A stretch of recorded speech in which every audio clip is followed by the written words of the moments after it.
US President Joe Biden has announced that he will end his candidacy for re-election. In a letter posted to his social media account, Biden said that it is in the best interests of his party and the country.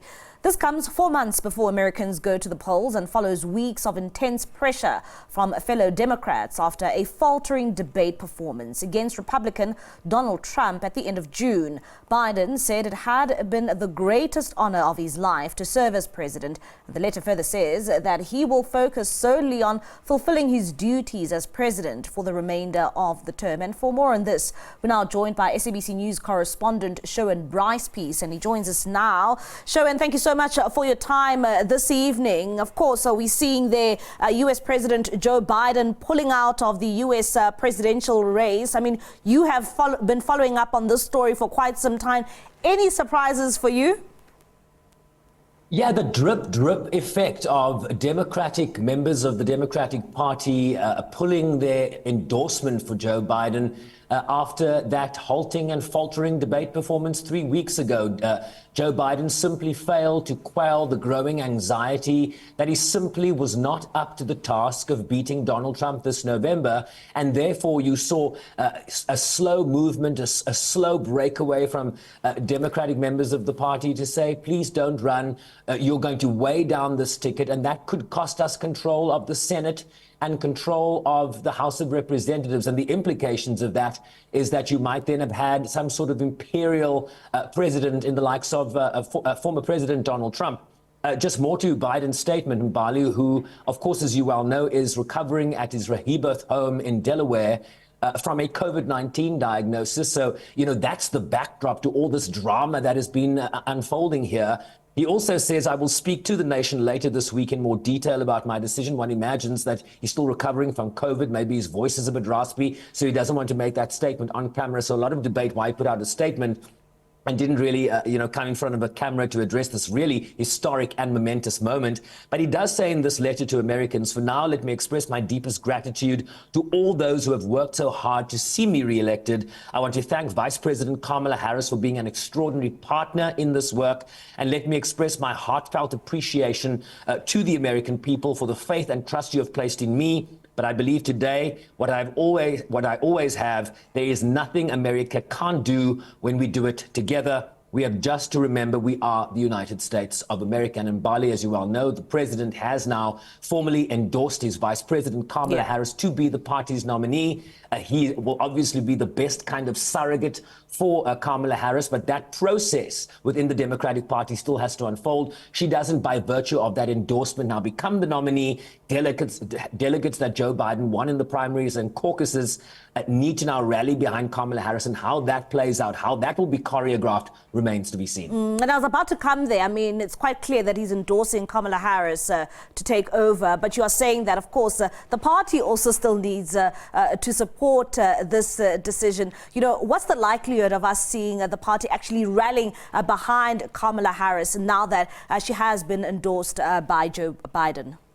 So in the short time that we have this developing story, with the breaking news, there have been a number of senior leaders in the Democratic Party that have come out on the record to endorse Kamala Harris. And we haven't as yet had any endorsements of other candidates, right? So this news is still fresh. This is a process that will play itself out, one imagines, in the few weeks we have before the Democratic Party convention in Chicago that starts on August 19th. But I do have a statement in Bali from Jamie Harrison. Jamie Harrison is the chairman of the Democratic Party, and he says this: the work that must be done now, while unprecedented, is clear. In the coming days, the party will undertake a transparent and orderly process to move forward as a united Democratic Party with a candidate who can defeat Donald Trump in November. This process will be governed by established rules and procedures of the party.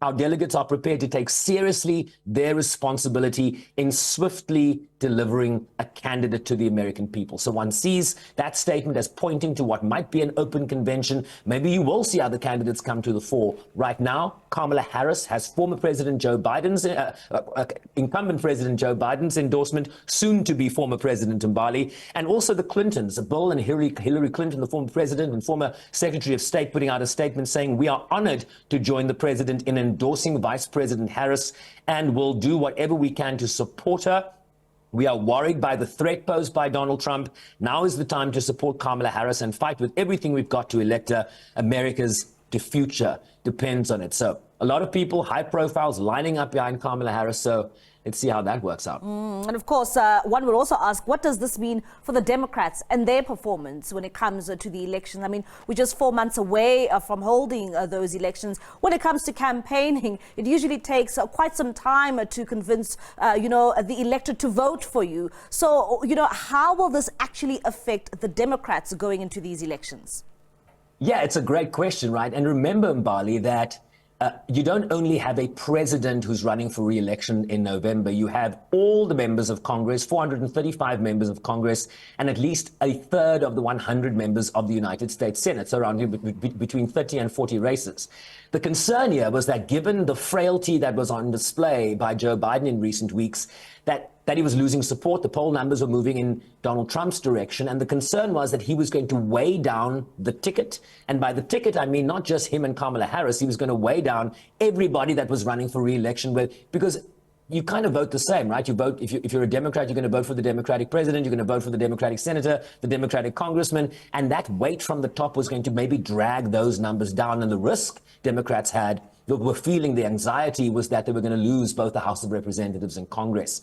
But these individual candidates also run their own campaigns, so they're not attached to the Biden campaign.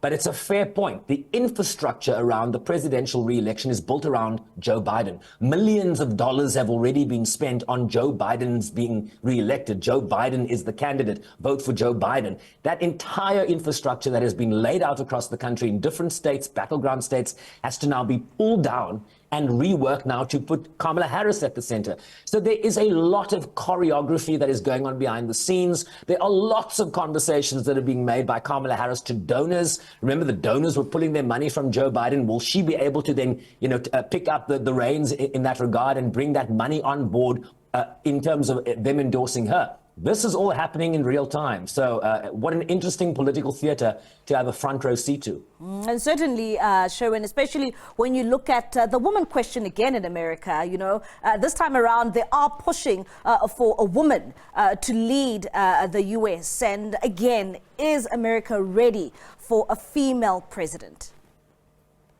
Of course, right? I mean, it depends on who you're talking about. Like, just from an intellectual point of view, of course, America's ready, but will that be borne out in the numbers that turn up to vote? Our last experience of this was the stunning defeat of Hillary Clinton in 2016, the outright favored with a legacy in high politics, and Donald Trump in 2016, of course, the upstart that no one expected to win. So does the second bite of the cherry deliver a different result? Kamala Harris is certainly on the cusp in many ways of making history here, but can she do what Hillary Clinton couldn't 8 years, 8 years later?